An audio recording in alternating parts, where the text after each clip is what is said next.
Hello students, I am Ravi Kumar from KV CRPF मुकामागार।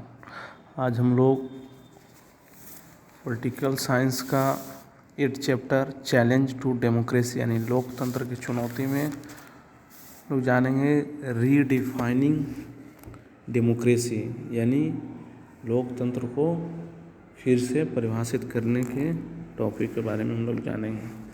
तो इस topic में हम फिर से डेमोक्रेसी को डिफाइन करेंगे और हमने जो पहले जाना था कि क्या डेमोक्रेसी क्या है, जिसमें डेमोक्रेसी एक फॉर्म था जो गवर्नमेंट है का, जिसमें रूलर्स होते थे और जो जनता के द्वारा चुने जाते हैं। इसके बाद हम डिफिनेशन में कुछ क्वालिफिकेशन को जोड़े गए हैं।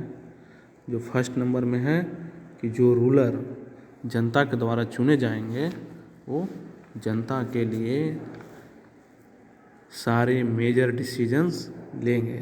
जितना भी फैसला होगा, मेन फैसला, प्रमुख फैसला वो डिसीजन करेंगे, लेंगे। सेकंड नंबर में जोड़ा गया इसमें जो इलेक्शन होंगे जिसमें लोगों के पास काफ़ी अच्छा चॉइस होगा और फेयर अपॉर्चुनिटी होना चाहिए कि करंट रूलर को हटा सके और फिर उसके जगह पर नए रूलर को ला सके जो कि उनके मन के हिसाब से काम करे। ऐसा उसमें होना चाहिए, ऐसा चॉइस मिलना चाहिए, तभी डेमोक्रेसी मजबूत होगी। ठीक है। और थर्ड चीज़ इसमें जोड़ा गया कि और यह चॉइस जो है, चॉइस एंड अपॉर्चुनिटी जो मिला, जिसको सभी लोगों को मिलना चाहिए और इक्वल बेसिस पर मिलना चाहिए। सभी को समान रूप से बराबर उपलब्ध अवेलेबल होना चाहिए। ठीक है। फोर्थ में और ये चॉइस के बाद इस तरीके से ऐसे गवर्नमेंट का बनना चाहिए जो कॉन्स्टिट्यूशन है, जो संविधान है के रूल, जो नियम है और नागरिक के जो अधिकार को मानते हुए काम करे। ठीक है। तभी अच्छा लोकतंत्र स्थापित हो सकता है, बन सकता है लोकतांत्रिक कंट्री। और फिर जाने थे हम लोग डेमोक्रेटिक राइट्स के बारे में, जिसमें हमें क्या पता चला था कि राइट सिर्फ वोट देने से, यानी कि राइट टू वोट का देने का अधिकार, फिर स्टैंड इन इलेक्शंस, चुनाव लड़ने का अधिकार और पॉलिटिकल ऑर्गेनाइजेशन, राजनीतिक संगठन बनाने का अधिकार से सिर्फ खाली काम नहीं चलेगा। इसके साथ साथ क्या होगा कि हमें कुछ ऐसे सोशल एंड इकोनॉमिकल राइट्स के बारे में भी जानेंगे जो कि एक डेमोक्रेसी में अपने सिटीजन को देना चाहिए।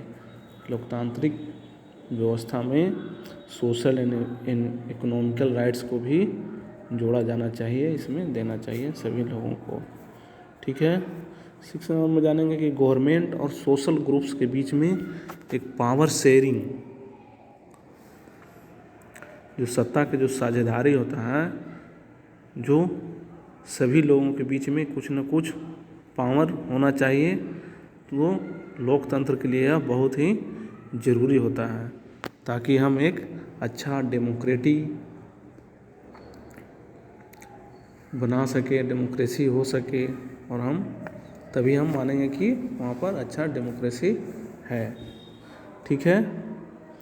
फिर 7 में जानेंगे कि डेमोक्रेसी का मतलब ये नहीं होता है कि अगर बहुमत आ गया आपके पास तो आप कुछ भी कर सकते हैं, ऐसा नहीं है। और आप जो मिनोरिटी लोग हैं, जो अल्पसंख्यक है, उसको आप उसके बात को आप नहीं मान सकते हैं या फिर बात को नहीं सुन रहे हैं या वैल्यू नहीं दे रहे हैं उसको, ऐसा नहीं होना चाहिए। डेमोक्रेसी में क्या होना चाहिए कि जो मेजॉरिटी के जो समर्थन में तो ही है, मेजॉरिटी का समर्थन में जो मेजॉरिटी मिला है, उसको बहुमत मिला है, होने के साथ साथ क्या होना चाहिए, उसको मिनोरिटी जो अल्पसंख्यक हैं उसकी भी बात को वैल्यू देना चाहिए, उसके बात को भी सुनना चाहिए, तभी एक अच्छा लोकतंत्र स्थापित हो सकता है। और फिर एक और पॉइंट जानेंगे 8 में कि लोकतंत्र में डिस्क्रिमिनेशन यानी कि जो भेदभाव होता है को समाप्त करना चाहिए। यह भेदभाव मान के चलिए कास्ट बेसिस हो सकता है, रिलीजन को लेकर, या फिर जेंडर बेसिस, ये सब भेदभाव को समाप्त करना ही अच्छे लोकतंत्र की पहचान होता है, तभी अच्छा लोकतंत्र स्थापित हो सकता है। और फिर लास्ट में जानेंगे कि किसी भी लोकतांत्रिक व्यवस्था में हमें कुछ न्यूनतम नतीजों की उम्मीद भी करनी चाहिए। ठीक है, इस तरह से हम जाने रिफॉर्मिंग डेमोक्रेसी के बारे में, रीडिफाइनिंग डेमोक्रेसी के बारे में हम लोग जाने। एक और चीज़ इसमें हम लोग जानेंगे role of citizen in deepening democracy, यानी लोकतंत्र को गहरा करने के लिए या स्थापित करने के लिए, अच्छा करने के लिए नागरिकों की रोल क्या होता है, भूमिका क्या है। तो सबसे पहले तो नागरिक लोग को एक चीज़ मिला है, सबसे बड़ा हथियार है राइट टू वोट का, जिसको उसको समझना चाहिए कि हमको वोट देने का अधिकार मिला है, उसका कैसे यूज किया जाए। तो फर्स्ट नंबर में है never vote a candidate for the sake of favour, यानी उनको कभी भी किसी भी कैंडिडेट को फेवर करने के लिए नहीं करना चाहिए वोटिंग, एहसान के लिए नहीं। सेकंड नंबर में है choice and vote the best, यानी सभी को अपना बेस्ट कैंडिडेट खुद चॉइस करना चाहिए और उसी को वोट देना चाहिए। थर्ड में है take active parts in the working of democracy, यानी सभी को डेमोक्रेसी के एक्टिव जो पार्ट्स हैं उसमें भाग लेना चाहिए और सबको अपने वोट के इम्पोर्टेंस को समझना चाहिए। फोर्थ नंबर में है now that representative are responsibility to them, यानी सिटीजन को, जो नागरिक हुए को यह समझना चाहिए कि जिस रिप्रेजेंटेटिव को हम चूज कर रहे हैं वो रिप्रेजेंटेटिव पब्लिक के लिए रिस्पॉन्सिबल है और वह पब्लिक वेलफेयर के लिए कुछ काम करता है। तो इस तरीके से इन सभी चीज़ों को अगर सभी लोगों को अगर पता होगा तभी हम डेमोक्रेसी को